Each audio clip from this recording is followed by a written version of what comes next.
Subscribe करें और bell दबाएं ताकि कोई खबर रह न जाए।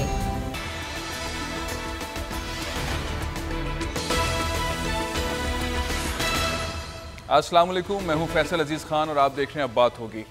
तारीख रकम हो गई है, तालिबान और अमेरिका के दरमियान मुआहिदा तय पा गया है, 19 साला खाना जंगी का खात्मा हो गया है। अब अगला इम्तिहान शुरू होगा। दोहा के अंदर जो मुआहिदा हुआ उसके अंदर पाकिस्तान की बहुत तारीफ़ की गई। एक ऐसा मौका है फरवरी 2019 में जब पाक भारत जंग बहुत करीब थी, इमरान खान के फैसले ने उस जंग को टाला और इस तरह टाला कि सारी दुनिया ने इमरान खान को सराहा। एक बार फिर पाकिस्तान का बड़ा अहम किरदार रहा है और ख़ित्ते में अफ़गान अमेरिका जो मुआहिदा हुआ उसमें पाकिस्तान के एक पूरे रोल को बहुत सराहा गया है। इमरान खान के बारे में कहा जा रहा है कि ये इस वक्त दुनिया के बड़े लीडर्स में से, बड़े विजनरी लीडर्स में से एक हैं और इनको नोबेल प्राइज़ मिलना चाहिए। ये एक पाकिस्तान के लिए बहुत खुश आइन बात है कि वज़ीर आज़म पाकिस्तान इमरान खान की अमन के लिए जो कोशिशें हैं, पाकिस्तान की जो कोशिशें हैं, उसके लिए ये अल्फाज अदा किए जा रहे हैं। अब ये मोमेंटम बनेगा, लेकिन इम्पॉर्टेंट चीज़ ये है कि क्या तालिबान और जो मौजूदा हुकूमत है अफ़गानिस्तान की वो एक पेज पर आ जाएंगे और सिलसिला आगे बढ़ेगा। दोहा के अंदर जो मुआहिदा कल हुआ है उसके ऊपर मैं एक रिपोर्ट दिखाता हूँ, उसके बाद हमारे पास बहुत अहम मेहमान प्रोग्राम में उनसे गुफ्तगू करेंगे, लेकिन उससे पहले देखिए ये रिपोर्ट। दोहा का कल का जो मुआहिदा हुआ है दोहा में, वो एक तारीख़ कहा जा रहा है और अगर वाकई इस अमन मुआहिदे पर अमल दरामद होता है तो इस खित्ते में खुशहाली का एक नया दौर शुरू होगा। सेंट्रल एशियन कंट्रीज़ बहुत करीब आ जाएंगे पाकिस्तान के। पाकिस्तान का जो रोल है वो सराहा ज़रूर जा रहा है, लेकिन कुछ एलिमेंट्स ऐसे हो सकते हैं जो इस अमन मुआहिदे के ख़िलाफ़ साजिशें करें। ये सबसे इम्पॉर्टेंट सवाल है। मैं गुफ्तगू का आगाज़ यहीं से शुरू करूँगा। मेरे साथ साबिक़ सफ़ीर जमील अहमद ख़ान साहब वीडियो लिंक पर मौजूद हैं और माहिर अगवान अमूर रस्तम शाह महमद साहब भी हमारे साथ मौजूद हैं।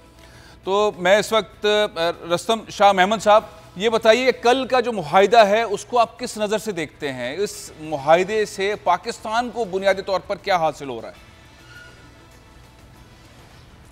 देखिए, ये बड़ा एक इम्पॉर्टेंट माइलस्टोन है, बड़ा हिस्टोरिक ब्रेक थ्रू है और इससे रास्ते निकलते हैं। ये फ़र्क सिर्फ इब्तिदा है, ये स्टार्टिंग पॉइंट है।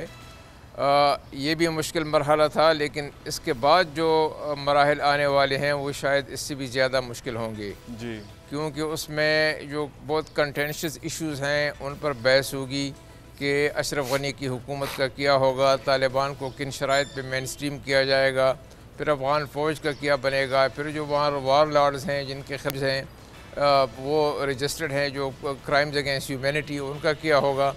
फिर आया जो मुज़ाकरात होंगे, अगर बीच में किसी ने रखनांदाजी की और सीज़ फायर को ब्रेक करने की कोशिश की तो आया वो मुज़ाकरात जारी रह सकेंगे? आया सीज़ फायर 3 महीने 2 महीने जारी रह सकेगा? क्योंकि हो सकता है कि मुज़ाकरात तूल इख्तियार करें और उस तवालत में अगर कोई खिलाफ वर्जी होती है, कोई हमले होते हैं या अमेरिका की तरफ से, गवर्नमेंट की तरफ से या तालिबान की तरफ से, तो फिर मुज़ाकरात को जारी रखना ज़रा मुश्किल हो जाएगा। लेकिन अफसोस की बात सिर्फ ये है कि कल ही मुआहिदे पर दस्तखत हुए हैं और आज अशरफ गनी साहब का बयान सामने आया है। मुआहिदे में साफ कहा गया है कि 5000 तालिबान के कैदी और 1000 जो हुकूमत के कैदी हैं उनको 10 दिन के अंदर रहा किया जाएगा। तो आज अशरफ गनी साहब ने कहा है कि ऐसी कोई बात नहीं है और ये हमारा इख्तियार है कि हम उनको रिहा करें या न करें। ये बात जो है इंट्रा-अफ़गान डायलॉग में जो है पेश की जाएगी। तो इससे मैं समझता हूँ कि पेचीदगियाँ बढ़ेंगी, सस्पेशन बढ़ेंगे, डाउट्स बहुत ज़्यादा पैदा होंगी। उधर ट्रंप साहब की भी बयान है कि अगर अफ़गानिस्तान में हालात बिगड़े तो मैं ऐसी फ़ौज भेजूँगा कि तारीख़ में उसकी मिसाल नहीं होगी। अब ये वार्निंग ऐसे मौके पे देना, उससे मज़ीद पेचीदगियाँ बढ़ जाती हैं। तो मैं समझता हूँ कि इस वक्त एतमाद को नुकसान पहुँचेगा। बहुत अच्छा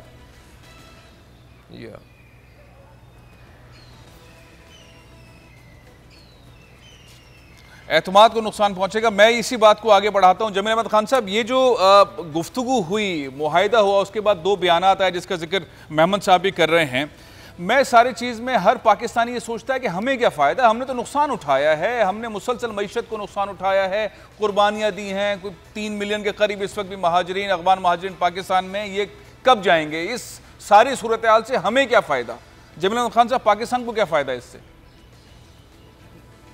जी, पाकिस्तान को तो एक बहुत ही बड़ा फ़ायदा है इसमें, क्योंकि ये रास्ता हमवार करेगा अफ़गान रिफ्यूजीज़ का भी, और ये रास्ता हमवार करेगा इकनॉमिक डेवलपमेंट का भी, ये रास्ता हमवार करेगा रीजनल इंटीग्रेशन का। मेरा इशारा है शंघाई कोऑपरेशन ऑर्गेनाइजेशन हो गया, ECU हो गया, और ये रास्ता हमवार करेगा कि सेंट्रल एशियन कंट्रीज़ और जो नेबरिंग कंट्री हमारे मासवाए, इस वक्त आगे जाके इंडिया भी शामिल हो जाएगा, लेकिन इस वक्त इंडिया कोशिश करेगा थोड़ा बहुत स्पॉइलर के तौर पर काम करने की, लेकिन क्योंकि उनके सर पर मॉनिटरिंग है, बल्कि उनके सर पर डंडा है US का, तो लिहाजा उन्हें इसमें कामयाबी इस मरतबा होती नज़र नहीं आ रही।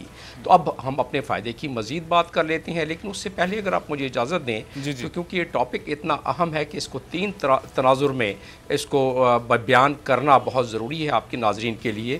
पहला इसका तनाजुर है अस्करी तनाजुर, यानी कि military aspect of the whole thing, क्योंकि जो भी मिलिट्री एस्पेक्ट आगे डेवलपमेंट होगी तालिबान की तरफ से या अमेरिकन की तरफ से, उसका डायरेक्ट इम्पैक्ट पड़ेगा पूरे इस मुआहदे पर। दूसरा है पॉलिटिकल एस्पेक्ट ऑफ इट, और तीसरा है legal framework and legal aspect of it. तो मैं एक मिनट की बात कर लेता हूँ। मिलिट्री एस्पेक्ट तो ये है कि तालिबान ने अपनी कमिटमेंट दे दी, लेकिन उन्होंने यही कमिटमेंट दी है जो कि उन्होंने कंडीशंस बीच में रखे हैं कि आपने हमारे रहा करने हैं, हमने आपके रिहा करने हैं कैदी। आप जो है यहाँ अफ़गानिस्तान में ज़ाहिर एक सीज़ फायर की आप भी करेंगे कदर, और हम भी करेंगे। तीसरी चीज़, इंट्रा अफ़गान डायलॉग में जो अमेरिकन ने गारंटी ली है कि इंट्रा अफ़गान डायलॉग में वो फैसिलिटेट करेंगे ताकि हामिद करज़ई, जिस तरह के अभी आपने बयान किया कि वो उन्होंने बयान दे के कल के ही मुआहदे में थोड़ी सी दरार डालने की कोशिश की, लेकिन वो होगा नहीं, क्योंकि अमेरिका दबाव डालेगा कहने पर, या वो दबाव बड़ी आसानी से आप देखेंगे कल परसों तक बयान आ जाएगा ये। और ये क्योंकि ये पहली सीढ़ी है इस तमाम मुआहदे की कि ये रिलीज़ करना है, इसको कहते हैं कॉन्फिडेंस बिल्डिंग CBM, तो उसको कॉन्फिडेंस बिल्डिंग मेजर का ये पहली सीढ़ी है, और इस पर तालिबान ने एग्री किया। गो के जो दबाव अमेरिका पे आएगा, और जिसकी वजह से आज बयान भी थोड़ा सा हार्श दिया है कल ट्रंप ने कि अगर हम दोबारा वापस आए तो बहुत ज़्यादा क़ुव्वत से वापस आएंगे अगर इसकी पासदारी नहीं की गई इस मुआहदे की। तो वहाँ जो 22 सेनेटर्स हैं और 22 जो उनके कांग्रेसमैन हैं, उन्होंने जो दबाव डाला है कि ये मुआहदा जो किया है इसमें अमेरिका का मफाद इतना ज़्यादा नहीं है, क्योंकि इसमें अमेरिका जिस मकसद के लिए गया था वो मकसद पूरा हासिल नहीं हो रहा है, यानी कि दुनिया की पीस और सिक्योरिटी का मामला उसी तरह जारी रहेगा, और बहुत सारी चीज़ें उसमें। अभी थोड़ी देर पहले शाह महमूद कुरैशी साहब ने मीडिया से गुफ्तगू की, उसके अंदर यही हवाला उन्होंने दिया है। शाह महमूद कुरैशी साहब कल मौजूद थे, बहुत पाकिस्तान की खिदमात को, सहूलतकारी को सराहा गया। आज उन्होंने प्रेस कॉन्फ्रेंस की, अहम नुकात के ऊपर उन्होंने आवाज़ उठाई है, मैं आपको दिखाना चाहता हूँ। उसके बाद मीर मोहम्मद अली खान साहब हमारे साथ मौजूद, उनसे तबसरा लेंगे। लेकिन शाह महमूद कुरैशी साहब ने क्या कहा, आइए सुनिए। मीर मोहम्मद अली खान साहब, ये जो पाकिस्तान के स्टेप्स हैं, हम चूँकि पाकिस्तानी को समझाना बहुत ज़रूरी है कि पाकिस्तान ने जो इतनी बड़ी कुर्बानियाँ दी हैं, पाकिस्तान को हासिल क्या होना है। चूँकि कल से ये मामला चल रहा है और इसके तीनों चारों जो एंगल्स, उसके ऊपर बहुत गुफ्तगू हो गई, बहुत प्रोग्राम्स हो गए, सब कुछ हो गए। आखिर पाकिस्तान को क्या हासिल हो रहा है, पाकिस्तान को क्या मिल रहा है, पाकिस्तानी को क्या मिल रहा है, अफगान महाजिरीन वापस कब जाएंगे, इकनॉमिकली पाकिस्तान स्ट्रॉन्ग कब होगा, और इलाकाई पाकिस्तान ने जो इतनी मेहनत की है, पिछले साल जंग टाली हिंदुस्तान के साथ, इस दफ़ा इस साल फरवरी के अंदर पाकिस्तान ने तालिबान और अमेरिका के दरमियान एक पूरा बहुत बड़ा रोल जो कई सालों से जारी था उसको ला के टेबल पर रख दिया और बहुत सराहा जा रहा है। लेकिन इन तमाम चीज़ों के बाद पाकिस्तान को इकनॉमिकली क्या हासिल होगा, पाकिस्तान किस सिमत जा रहा है, आप क्या देख रहे हैं? आइंदा 2, 4, 5 सालों के बाद पाकिस्तान की इन काविशों से क्या समरात मिलेंगे? मीर साहब। फैसल, देखें, आप और मैं दोनों कराची से हैं। आप मुझे पहले ये बता दीजिए कि कराची में गुंडागर्दी, भत्तागिरी, टेररिज्म ख़त्म हुई तो हमें क्या मिला? सब में पहले सुकून मिला, दूसरी चीज़ इकनॉमिक एक्टिविटी बढ़ी। वो एक शहर है, ये तो पूरा एक खित्ते की बात कर रहे हैं हम। खित्ते में जब अमन होता है तो सब में पहले तिजारत, economic development, foreign direct investment, हर चीज़ बढ़ने लगती है। हेलो जी जी जी, बिल्कुल ठीक कह रहे हैं आप। अमन होगा तो डेवलपमेंट और तिजारत के मौके पैदा होंगे। जी जी, अमन होगा, डेवलपमेंट होगी। सब में बड़ी कुर्बानी जो है फैसल हम पाकिस्तानियों ने दी है। हालांकि हमारे वो 19 टेररिस्ट में से कोई पाकिस्तानी नहीं था जिन्होंने वो प्लेन 9/11 वाले से टकराए थे, मगर 9/11 वाला 70,000 लोग, और ये तो काउंट मेरे ख्याल में कम है। आप उनको नहीं देखते या हम उनको नहीं देखते जो परमानेंटली इंजर्ड हो गए हैं। हम हमेशा हलाकतों की बात करते हैं। हलाकतें तो मेरे ख्याल में 20-30% होती हैं एक बम जब फटता है, 70-80% तो वो होते हैं जो परमानेंटली इंजर्ड हो चुके होते हैं। तो हमारे लिए तो ये बहुत ही अच्छी चीज़ है। हमारी इंटरनल इकोनॉमी को इस वक्त इस बूस्ट की ज़रूरत थी। फॉरेन डायरेक्ट इन्वेस्टमेंट बहुत ज़्यादा लार्ज अमाउंट्स में होता है, और लार्ज अमाउंट्स जब तक नहीं आते हैं, जब तक पॉलिटिकल स्टेबिलिटी ना हो और दूसरी इकोनॉमिक स्टेबिलिटी ना हो। तो सारी दुनिया में तो इस वक्त अफ़गानिस्तान मशहूर था। अगर आप इराक़ में जाके कोई इन्वेस्टमेंट करेंगे या लीबिया में करेंगे, नहीं करेंगे, इसलिए कि एक परसेप्शन बिल्ड हो चुका है। एक परसेप्शन, चाहे वो ग्राउंड रियलिटी से थोड़ा सा दूर भी हो, मगर एक परसेप्शन है कि जी उस इलाके में सिर्फ कत्ल और गारत हो रहा होता है। तो इसीलिए हमारा परसेप्शन तो पिछले 1 साल में अल्हम्दुलिल्लाह बहुत अच्छा हुआ है। उससे 2 साल पहले भी अच्छा हुआ, क्योंकि हमने टेररिज्म को बीट किया। हम पहले मुल्क हैं पूरी दुनिया में जिसने टेररिज्म को बीट किया है। आपको कहीं मिसाल नहीं मिलेगी कि जहां पे टेररिज्म 7 या 8 साल से ज़्यादा हो रहा हो, वहां पर उसकी फ़ौज ने और हुकूमत ने टेररिज्म को बीट किया हो। हम तो 14-16 साल की टेररिज्म को हमने बीट किया है। तो मेरी नज़र में ये खुशाइंद है।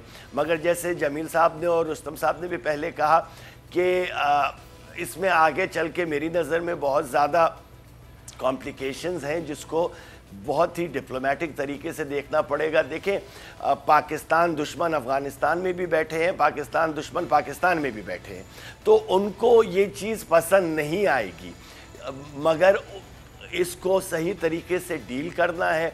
अफगान हुकूमत में भी तालिबान के चाहने वाले हैं और तालिबान के दुश्मन भी ये सबसे इंपॉर्टेंट सवाल है। मेरा ख्याल है कि ये सवाल जो है मैं रुस्तम शाह साहब से करता हूं कि ये जो बात मीर साहब ने कही है, रुस्तम साहब, कि जो अफगान हुकूमत है वो तालिबान के साथ कितना सॉफ्ट अंदाज के अंदर इस मुआहदे पर बैठकर बात करेगी, और ये आपको लगता है कि पहला ब्रेक थ्रू क्या होगा और कब होगा? देखिए, सबसे बड़ी बात यह है कि तालिबान को कैसे मेन स्ट्रीम किया जाए। आया कॉन्स्टिट्यूशन में तरमीम की जाए या कोई ग्रैंड असम्बली जिसको लोया जरगा कहते हैं वो बुलाई जाए, जैसे 2014 में ग्रैंड लोया जरगा बुलाया गया था और उस लोया जरगे ने चीफ़ एग्जेक्टिव की पोजीशन क्रिएट की थी। हालांकि चीफ़ एग्जेक्टिव की पोजीशन अफ़गानिस्तान के कॉन्स्टिट्यूशन में नहीं है, लेकिन लोया जरगा को इख्तियार है कि वो ऐसी पोजीशन क्रिएट कर सकती है। तो वो ये 2 रास्ते हैं इस हुकूमत तालिबान को मेन स्ट्रीम करने के लिए, क्योंकि तालिबान ये कहते हैं कि वो multi ethnic broad based government बनाएंगे, उसमें सारे फैक्शंस होंगे, लेकिन वो एक डोमिनेंट रोल उनका होगा।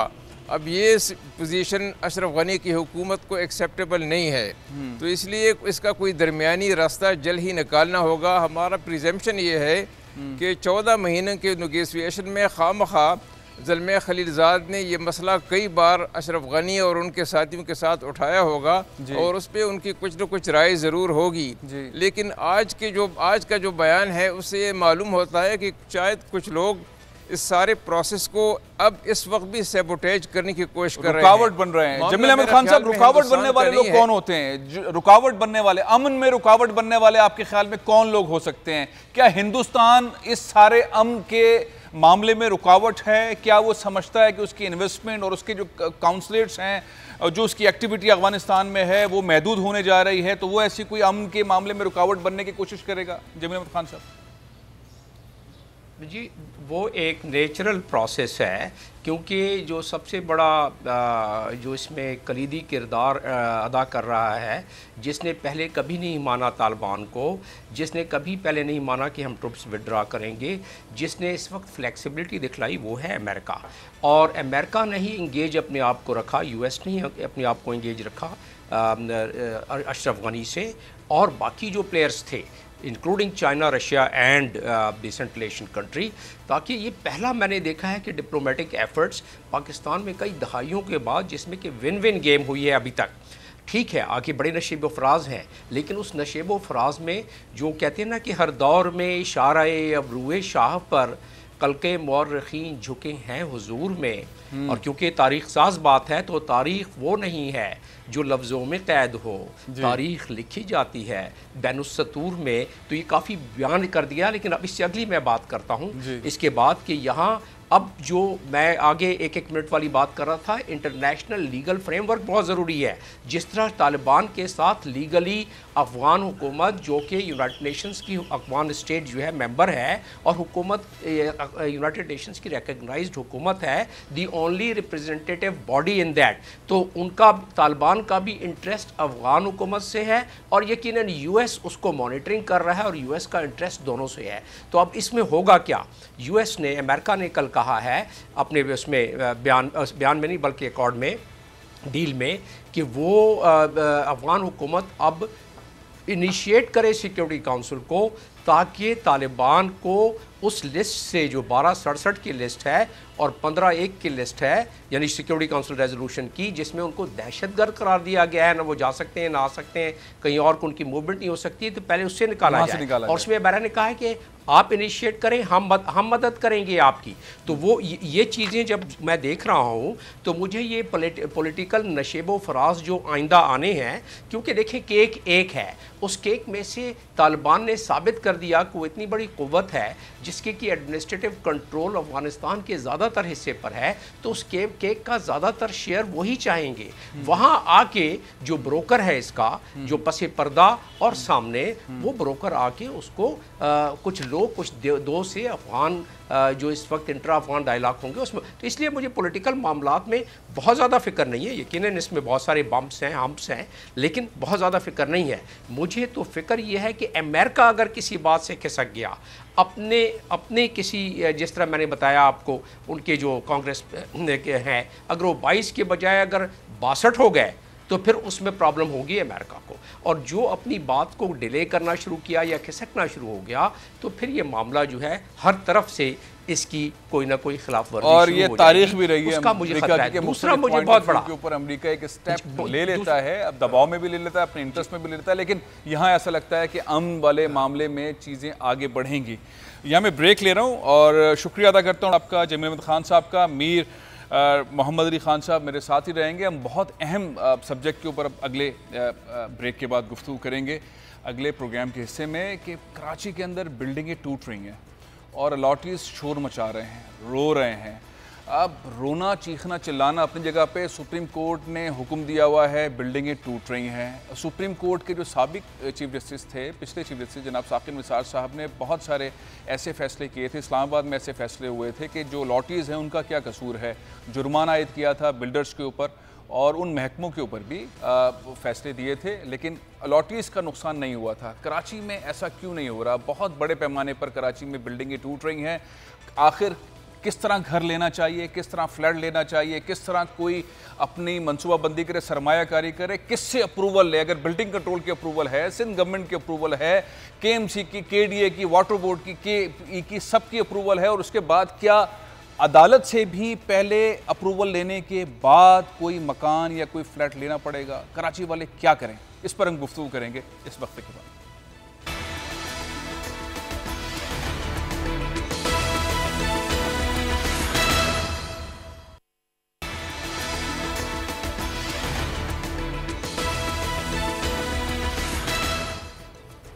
Welcome back.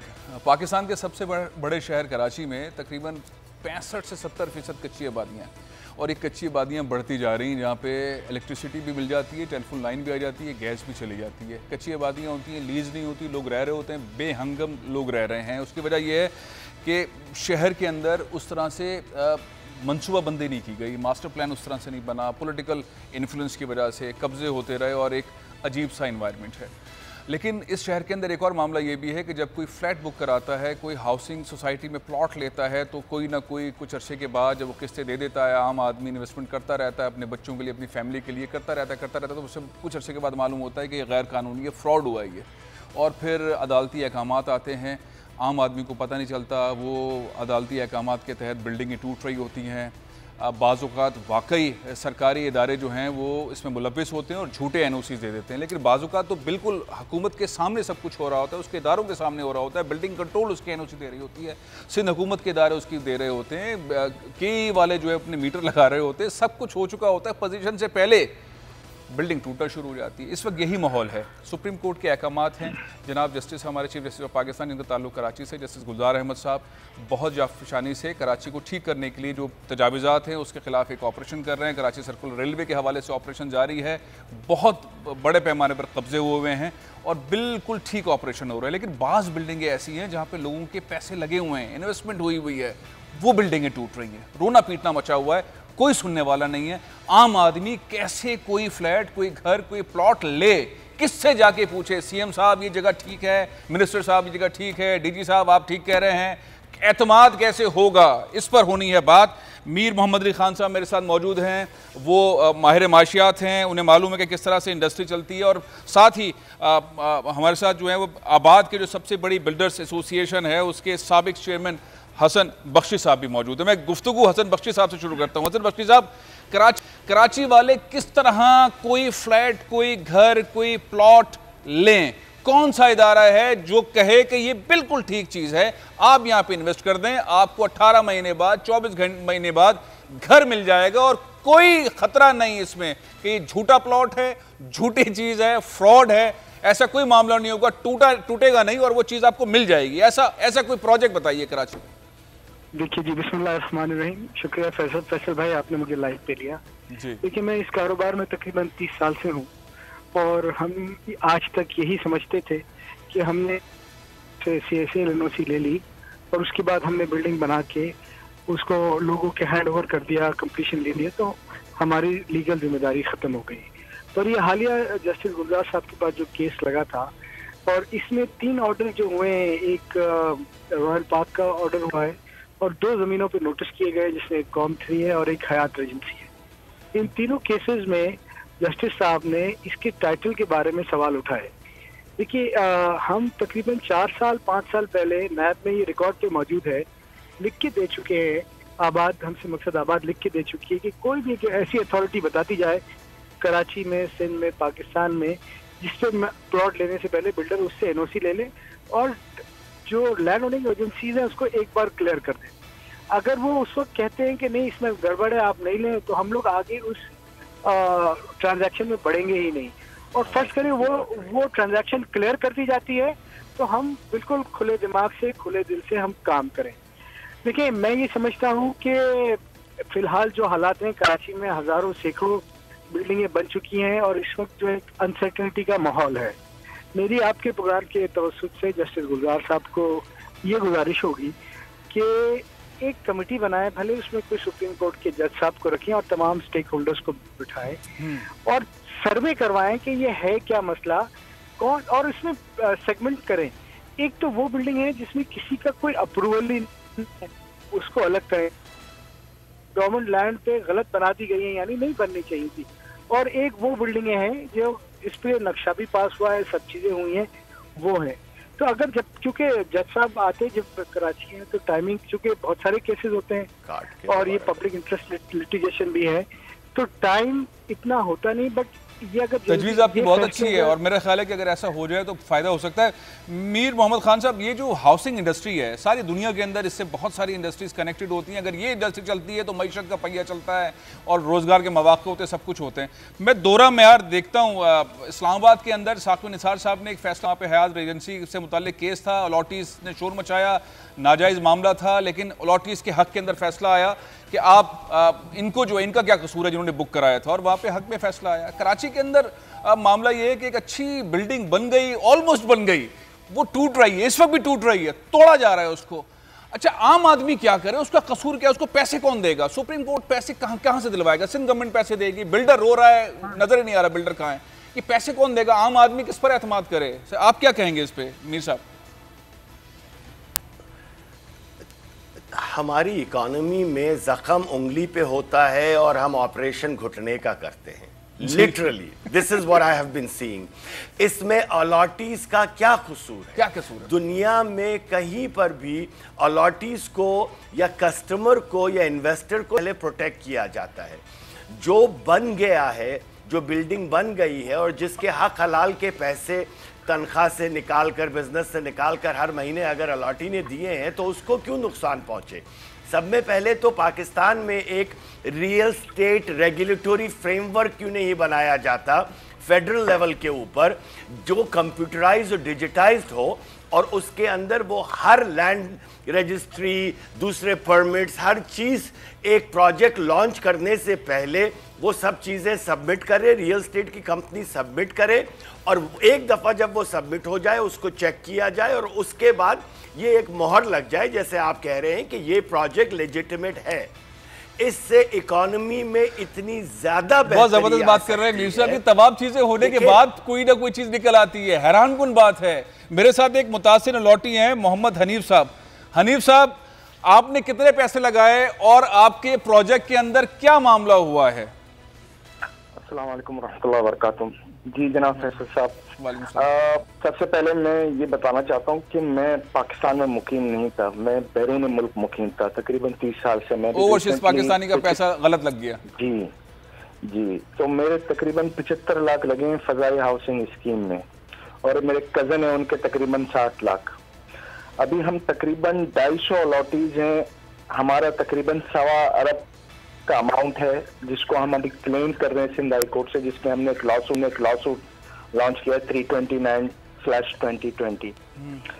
मसला आपने एक सवाल बड़ा आप कोर्ट में चले गए? आप कोर्ट में चले गए अपने हक के लिए? जी जी जी, क्योंकि हमारी सुनवाई कहीं नहीं हो रही है। हम ये परेशान है कि हम बैरून मुल्क पाकिस्तानी, क्या हमें सजा इसलिए दी जा रही है कि हम पाकिस्तान में इन्वेस्टमेंट करना चाह रहे हैं? हम पाकिस्तान में रेमिटेंस भेजते हैं कि हमारी इकोनॉमी बेहतर हो। हम बैरून मुल्क बैठ के पैसे नहीं लगाते, हम कहते हैं कि इस पैसे यहाँ पर लगे, यहाँ पर मैशियत का पहिया चले और हमारे साथ ये सलूक किया जाए। हम जाएं तो कहाँ जाएं? जाएं तो कहाँ जाएं? एक और अलॉटी मेरे साथ मौजूद हैं, याकूब मेमन साहब। याकूब मेमन साहब, आपने कहाँ पे पैसे लगाए और आप भी क्या ओवरसीज पाकिस्तानी हैं? आपने देखा था कि जगह ठीक है, मंजूर है, बिल्डिंग कंट्रोल ने स्टैंप लिया हुआ है, बिल्कुल लीगल चीज है, फिर उसके बाद इन्वेस्टमेंट लगाई या इश्तिहार देके लगा दिए थे पैसे? जी जी, अस्सलाम वालेकुम। मैंने सर अपना फ्लैट बुक कराया था रॉयल पार्क में। अच्छा। 2015 में, मई 2015 में जिस वक्त हमने बुक कराया तो हमने सारे कागजात देखे, बिल्डिंग कंट्रोल की एनओसी, तमाम चीजें देखने के बाद जो है हमने फ्लैट अपना बुक कराया। उसके ऊपर काम शुरू हुआ, फिर कुछ अरसे के बाद काम बंद हुआ। उसकी वजह पता चली जी वो नैब के अंदर इंक्वायरी चल रही है, फिर नैब ने इसको क्लियर किया। फिर उसके बाद जो है पता चला जी अभी वो सुप्रीम कोर्ट ने इसको सील कर दिया। हमारे तो हक हलाल के पैसे थे, हमने तो तमाम चीज़ें देखभाल के ली है, तो अब सुप्रीम कोर्ट के हुक्म कर जो है इसको मिसमार किया गया है और हम लोग जो है। आपके ख्याल में आपको पैसे अब कौन देगा? बिल्डर देगा, हुकूमत सिंध देगी, बिल्डिंग कंट्रोल देगी, सुप्रीम कोर्ट किससे पैसे दिलवाएगी? आपके पैसे कैसे मिलेंगे?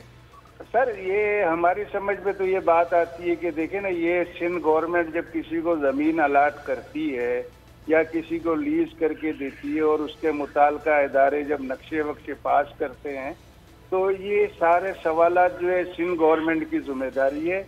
और अगर सिंध गवर्नमेंट इस तरह लापरवाही और निकम्मे अफसरान जो कोर्ट के अंदर पेश होते हैं वो अपने ही कानून को डिफेंड नहीं करते, जिससे सिंध गवर्नमेंट की जो मुस्तकबिल की जो क्रेडिबिलिटी है वो इन क्वेश्चन है।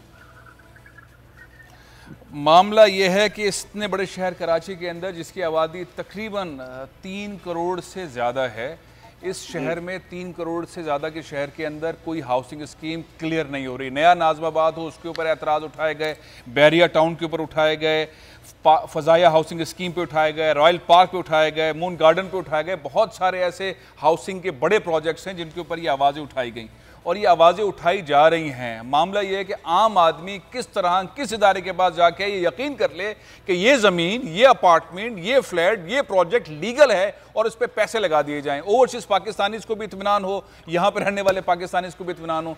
ऐसा पाकिस्तान के सबसे बड़े शहर कराची में नहीं हो रहा। बिल्डिंग हैं, आम आदमी बहुत मुसीबत में है, परेशान है, कोई दरवाजा नजर नहीं आ रहा कि कौन इसमें इंटरवीन करेगा, कौन इसमें इंटरवीन करके उन बिल्डिंगों को बचाएगा, उन हाउसिंग सोसाइटीज को बचाएगा, उनके पैसे वापस दिलवाएगा या उनको घर दिलवाएगा। ऐसा कुछ नहीं हो रहा। बिल्डिंगें टूट रही हैं, कुछ ऐसा नहीं हो रहा। उम्मीद है कि हमारे चीफ जस्टिस ऑफ पाकिस्तान जनाब जस्टिस गुलजार अहमद साहब उन अलॉटीज के लिए कुछ करेंगे, कोई अहकामात देंगे जिनके पैसे लगे हुए हैं, उनको पैसे वापस कैसे मिले, या उनको वो घर, उनकी दुकान, उनका प्लॉट कैसे वापस मिले। बिल्डर ने गलती की, सिंध गवर्नमेंट के महकमे ने गलती की, किस सरकारी इदारे ने गलती की, उसके खिलाफ बिल्कुल एक्शन होना चाहिए, उस ऑफिसर के खिलाफ एक्शन होना चाहिए। लेकिन आम पाकिस्तानी का, आम ओवरसीज पाकिस्तानी का इसमें क्या कसूर है, उसके पैसे कब मिलेंगे, उसको प्लॉट कब मिलेगा, उसको ज़मीन कब मिलेगी, ये बहुत बड़ा सवाल है। ब्रेक ले रहा हूँ, ब्रेक के बाद हम पाकिस्तान में जश्न जारी है। पाकिस्तान क्रिकेट का एक ऐसा मेला लगा हुआ है पाकिस्तान सुपर लीग का, जिसमें एक टीम जो हमेशा से हारती आ रही है वो इस बार भी हार रही है। लाहौर कलंदर क्यों हार रही है, इस पर हम बात करेंगे इस ब्रेक के बाद।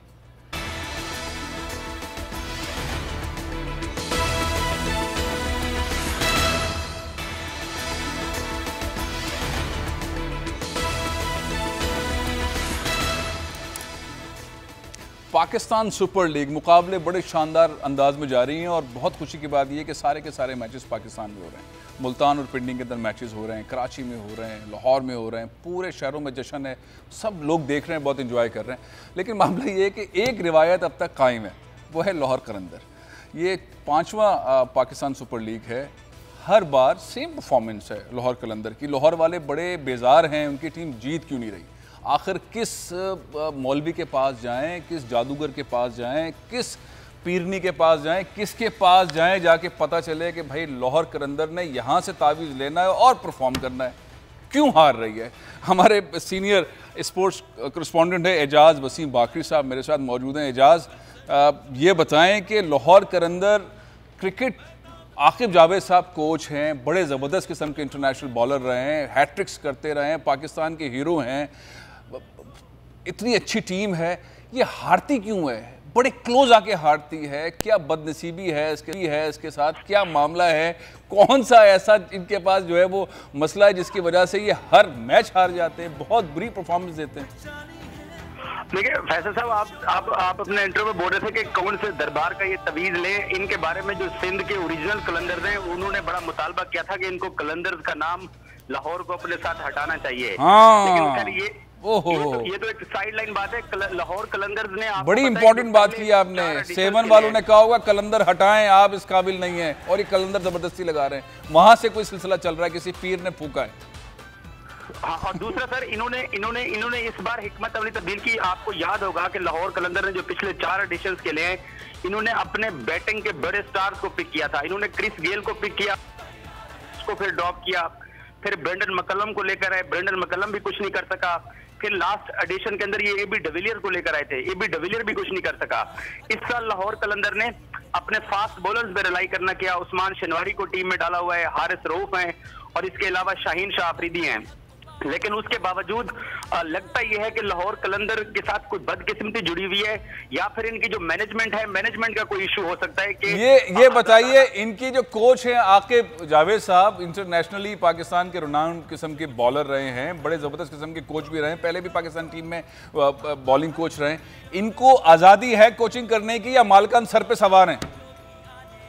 ये बात आपकी बिल्कुल दुरुस्त है कि आकिब जावेद को आजादी इस हद तक नहीं है जिस हद तक बाकी फ्रेंचाइजेज को है। अच्छा। क्योंकि समीन राना जो हैं लाहौर कलंदर के जो मालिक फवाद राना है, उनके सबसे छोटे भाई ये टीम मैनेजर के तौर पर पवेलियन में भी बैठते हैं, ड्रेसिंग रूम और डगआउट में भी बैठते हैं। तो जो क्रिकेट तज्जिया निगार है वो यही कहते हैं। देखें, अली तरीन की टीम ने अभी क्वेटा को, कराची को, इस्लामाबाद को और लाहौर कलंदर को हराया, लेकिन अली तरीन बाउंड्री के पास खड़ा होता है, वो डगआउट में नहीं बैठता। इसी तरीके से कराची किंग्स के मालिक हैं, वो भी बाहर बैठते हैं, उन्होंने डीन जॉन्स और वसीम अकरम को आगे किया हुआ है। ठीक है। अली नकवी इस्लामाबाद के मालिक हैं, उन्होंने मिसबाउल हक के ऊपर सारा कुछ छोड़ा हुआ है। पेशावर जल्मी के जावेद अफरीदी हैं, उन्होंने मोहम्मद अकरम पे सब कुछ छोड़ा हुआ है। तो लाहौर कलंदर के जो ऑनर्स हैं वो पवेलियन और ड्रेसिंग रूम में बैठते हैं अंदर जाके, वो क्या मसला है? वो तो बड़े समझदार लोग हैं, उनमें तो मेरे बहुत अच्छे दोस्त हैं, सहाफ़ी हैं, वो तो पूरे लीड करते हैं सारी चीज़ों में। इतनी बड़ी गलती कर क्यों रहे हैं ये सारे भाई मिलकर? अब कुछ कह नहीं सकते हैं क्योंकि अब उनकी अपनी फ्रेंचाइज है, क्योंकि फ्रेंचाइज क्रिकेट के अंदर मालकान में से किसी एक को अगर टीम मैनेजर भी बनाया जाए तो वो रूल्स के तहत उसके ऊपर कोई कदगन भी नहीं है। अच्छा, टीम मैनेजर का लेबल लगा के बैठ जाते हैं अंदर। ओहो हो समीन साहब, टीम मैनेजर से ज्यादा टीम साहब वो हिकमत अमली जरूर बनाते होंगे, लेकिन जो प्लेयर्स की सिलेक्शन होती है या जो 11 खिलाड़ी मैदान में उतरने हैं, ये एक बात एक आम है तमाम क्रिकेट हलकों में कि समीन उसके अंदर इंटरफेयर जरूर करते हैं और बड़ी मर्तबा चले फिर ताबीज इन्होंने अपने घर का ही चलाया हुआ है। अच्छा अब ये बताएं, ओवरऑल पाकिस्तान सुपर लीग बड़े जबरदस्त अंदाज में जा रहा है, टॉप 2 टीम्स आप कौन सी देख रहे हैं? अभी तो चले हम देख रहे हैं मुल्तान बहुत ऊपर जा रहा है, बड़ा जबरदस्त खेल रहा है, लेकिन क्या मुल्तान नीचे आ सकता है? कोई और टीम है जो जलवा दिखा सकती है, ऊपर आ सकती है? देखिए, मुल्तान को अपने होम ग्राउंड का एडवांटेज हासिल था और इसके अलावा मुल्तान के पास जो टीमें ट्रेवल करके यहाँ मुल्तान शहर में खेलने आई हैं, वो एक दिन के वक्फे के एक दिन उनको मिला था आकर खेलने। मुल्तान क्योंकि एक हफ्ते से स्टेडियम के अंदर मौजूद था।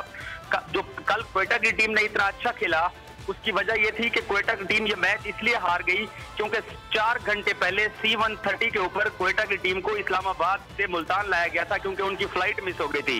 इसी तरीके से कराची भी 7 घंटे पहले मैच में पहुंचा था। तो प्लेयर्स का होटल से निकलकर सीधा जाकर मैच खेलना वो मुल्तान को एडवांटेज कर गया, बाकी टीम को डिसएडवांटेज कर गया। अलबत्ता जो टॉप 2 टीम्स की बात करें, एक तो मुल्तान है, इस वक्त वो लीड कर रहे हैं। दूसरे नंबर पर क्वेटा की टीम है, उनके पास जैसन रॉय और शेन वॉटसन ऐसे क्रिकेटर्स हैं जो कि आगे जाकर अपनी टीम को जितवा सकते हैं। कराची इस टूर्नामेंट के अंदर फेवरेट की हैसियत से आई थी। कराची को कहा जा रहा था कि इस बार टाइटल जीत सकता है, लेकिन कराची की भी सिर्फ मोहम्मद आमिर है, लेकिन उनके साथ कोई ऐसा बॉलर नहीं है जो कि मोहम्मद आमिर की हेल्प कर सके। बहुत बहुत शुक्रिया एजाज, बहुत बहुत शुक्रिया। खुशी की बात है कि पाकिस्तान सुपर लीग बहुत ज़बरदस्त अंदाज में जारी है और पूरी कौम इससे मज़ा ले रही है। इंशाअल्लाह कल फिर मुलाकात होगी। इजाज़त दीजिए, पाकिस्तान जिंदाबाद।